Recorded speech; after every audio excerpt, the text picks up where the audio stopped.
दो एटमी ताकतें, बरसों पुरानी दुश्मनी, एक मुश्तरका सरहद और दुनिया सांस रोके बैठी है। अगर भारत और पाकिस्तान 2025 में जंग छेड़ दे तो क्या होगा? क्या ये सिर्फ एक छोटी क्लैश होगी या मुकम्मल तबाही? क्या एटमी हथियार इस्तेमाल होंगे और दुनिया क्या करेगी? खामोश रहेगी या बीच में आएगी?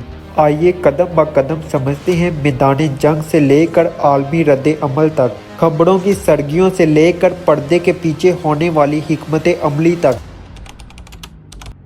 जंग कभी अचानक नहीं होती, ये किसी न किसी वाक़ये या चिंगारी से शुरू होती है। और अगर बात करें जनूबी एशिया की, खास तौर पर भारत और पाकिस्तान के दरमियान, तो यहाँ ऐसी बहुत बड़ी चिंगारियाँ पहले से मौजूद हैं जो किसी भी वक्त भड़क सकती हैं। कभी कश्मीर में कोई बड़ा हमला, कभी लाइन ऑफ कंट्रोल पर फायरिंग या कभी अंदरून मुल्क सियासी दबाव। ऐसी कोई भी एक छोटी सी गलती एक बड़े ट्रेजेडीज बल्कि मुकम्मल जंग की सूरत इख्तियार कर सकती है। चलिए एक फर्जी मगर मुमकाना मंजर नामे का तस्वुर करते हैं। भारतीय कश्मीर में एक बड़ा दहशतगर्द हमला होता है। हुकूमत हिंद फौरन इल्ज़ाम पाकिस्तान में मौजूद किसी शिद्दत पसंद गिरोह पर लगा देती है। रद्द अमल में भारत अपनी फिजाई को हरकत में लाता है और पाकिस्तान की सरजमीन के अंदर दहशतगर्द ठिकानों को निशाना बनाता है।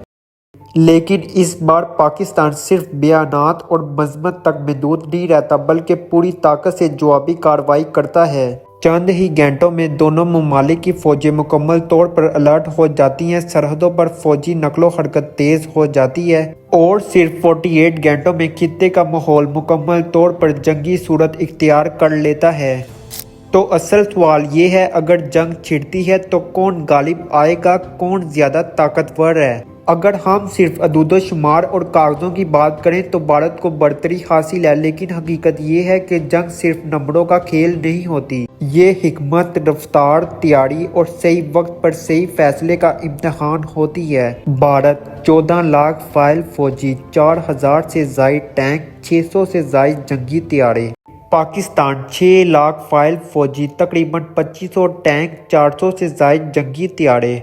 अगर हम एटमी हथियारों का कंपैरिजन करें तो भारत के पास तकरीबन 160 एटमी वार हेड्स हैं, पाकिस्तान के पास तकरीबन 170 एटमी वार हेड्स हैं। भारत के पास बड़ी फौजी कुव्वत है, जदीद टेक्नोलॉजी से लेस राफेल तैयारे, ताकतवर बैरी बैरा और दूर मार करने वाले उगनी मिसाइल। ये सब इसे असले के मैदान में एक कदम आगे रखते हैं। लेकिन दूसरी तरफ पाकिस्तान के पास भी ऐसी चीजें हैं जो जंग में फैसला कुन किरदार अदा कर सकती हैं। मिसाल के तौर पर मजबूत दफाई हिकमत अमली, मैदान जंग में तरबियत याफ्ता और चुस्त फोर्सेस और मोतरक मिसाइल सिस्टम जो फौरन हरकत में आ सकते हैं। सबसे अहम बात यह है कि पाकिस्तान ने फुल स्पेक्ट्रम डेटर्नेंस की पॉलिसी अपना रखी है, यानी अगर भारत रवायती जंग में बढ़तरी हासिल करे तो पाकिस्तान इब्तदाई मरहले में टैक्टिकल यानी छोटे पैमाने पर एटमी हथियार इस्तेमाल कर सकता है, ताकि दुश्मन को रोका जा सके और तवाज़ुन दोबारा कायम किया जा सके। जंग के इब्तदाई 3 दिन इंतहाई फैसला कुन होते हैं। इन दिनों में भारत दहशतगर्दी के मुबीना मराकज़ पर फ़िज़ाई हमले करता है। गिलगित बल्तिस्तान और आज़ाद कश्मीर में अहम सड़कों, पुलों और मवासलाती निज़ाम को निशाना बनाया जाता है, ताकि पाकिस्तान की नकलो हरकत को महदूद किया जा सके। जवाबन पाकिस्तान पंजाब और राजस्थान की सरहदी चौकियों पर जवाबी कार्रवाई करता है। तोप खाने, टैंक और लड़का तैयारे मोतरक हो जाते हैं।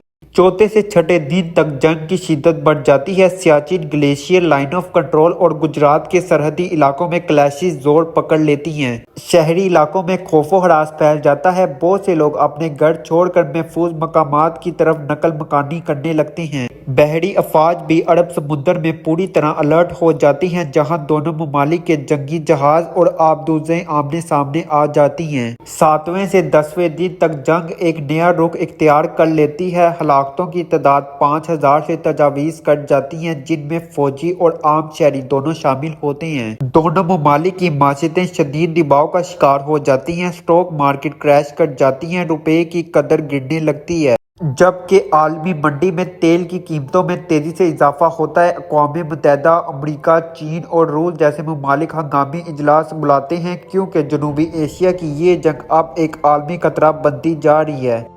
اب سب سے خطرناک اور ہولناک سوال یہ ہے، کیا ان دو ایٹمی طاقتوں میں کوئی ایک ملک ایٹمی ہتھیاروں کا استعمال کرے گا؟ ماہرین کا ماننا ہے کہ جنگ کے ابتدائی دنوں میں ایٹمی ہتھیار استعمال ہونے کا امکان بہت کم ہوتا ہے، کیونکہ ہر فریق جانتا ہے کہ اس کا انجام صرف تباہی اور بربادی ہے، جیت کسی کی نہیں۔ لیکن یہ خطرہ مکمل طور پر ختم نہیں ہوتا۔ اگر کسی فریق کو یہ محسوس ہونے لگے کہ وہ مکمل طور پر گر چکا ہے، یا اگر کسی بڑے شہر پر بڑا حملہ ہو جائے، تو وہ ملک یہ انتہائی قدم اٹھا سکتا ہے۔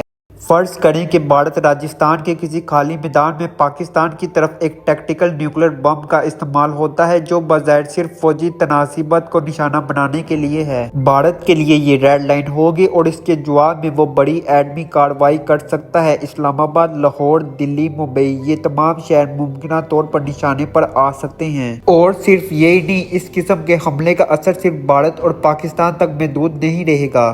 نتیجہ کیا ہوگا؟ لاکھوں لوگ اپنی جانیں کھو بیٹھیں گے، شہری نظام مکمل طور پر تباہ ہو جائے گا، ہسپتال، سکولوں، بجلی، پانی سب ختم۔ عالمی سطح پر سخت رد عمل آئے گا۔ اقوام متحدہ، نیٹو اور بڑی طاقتیں فوری مداخلت کریں گی، مگر تب تک بہت دیر ہو چکی ہوگی۔ یہ انسانی تاریخ کی بدترین تباہی شمار کی جائے گی، جہاں صرف چند منٹوں میں نسلیں مٹ سکتی ہیں۔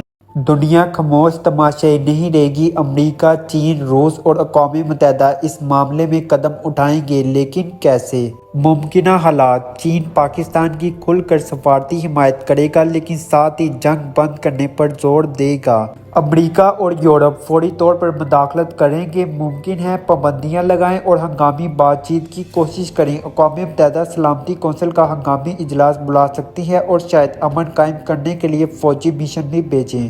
تجارت رک جائے گی، اسٹاک مارکیٹیں گر جائیں گی، لاکھوں لوگ نقل مکانی پر مجبور ہو سکتے ہیں۔ جنوبی ایشیا کا مستقبل مکمل طور پر بدل سکتا ہے۔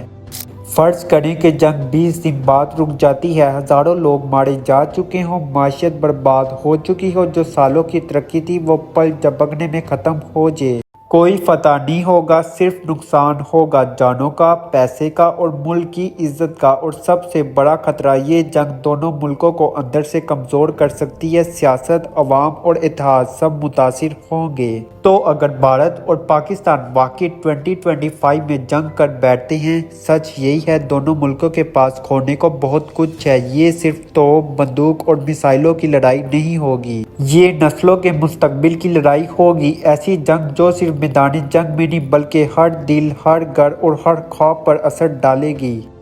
اگر آپ کو یہ ویڈیو معلوماتی اور سوچنے پر مجبور کرنے والی لگی ہو تو چینل کو سبسکرائب ضرور کریں۔ کمنٹ میں ہمیں یہ ضرور بتائیں، کیا آپ سمجھتے ہیں کہ جنگ اب بھی ممکن ہے، یا سفارت کاری، سمجھداری اور ڈیٹرنس کافی ہے؟